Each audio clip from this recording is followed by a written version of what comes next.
Hong Kong.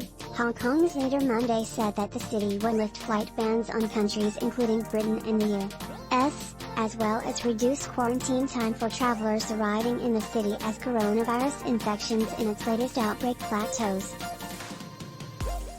The city's chief executive Carrie Lam announced during a press conference Monday that a ban on flights from 9 countries, Australia, Canada, France, India, Nepal, Pakistan, the Philippines, Britain and the US would be lifted from April 1st.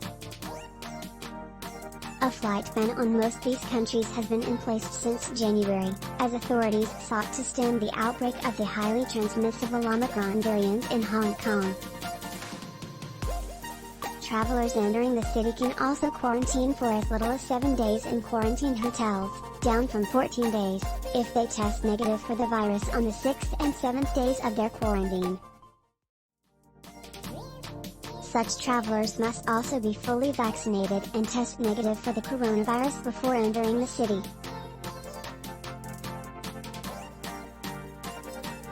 Lam also said that plans for a city-wide mass testing exercise, which was first announced in February, would be suspended.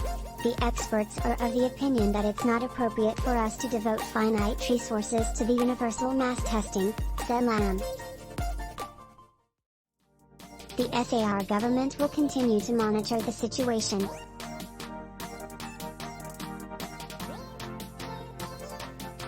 When the conditions are right, we will consider whether we will be implementing the compulsory universal testing.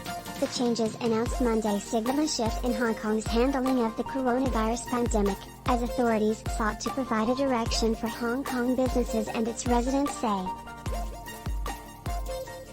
Lam said that the changes come as part of an interim review of the city's measures, and that various stakeholders in the city will be consulted for any longer-term roadmaps when it comes to public health and economic development.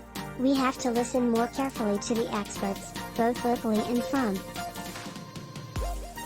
A ban on dining in after 6 p.m. will be lifted, and public gatherings will be capped at 4 people, up from 2.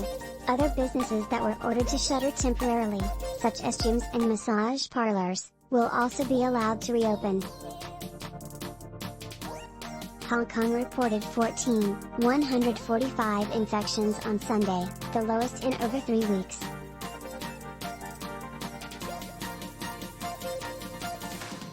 At the peak of its outbreak, the city reported over 50,000 cases daily, and has reported over 1 million infections and nearly 5,700 deaths since the current outbreak began at the end of last year.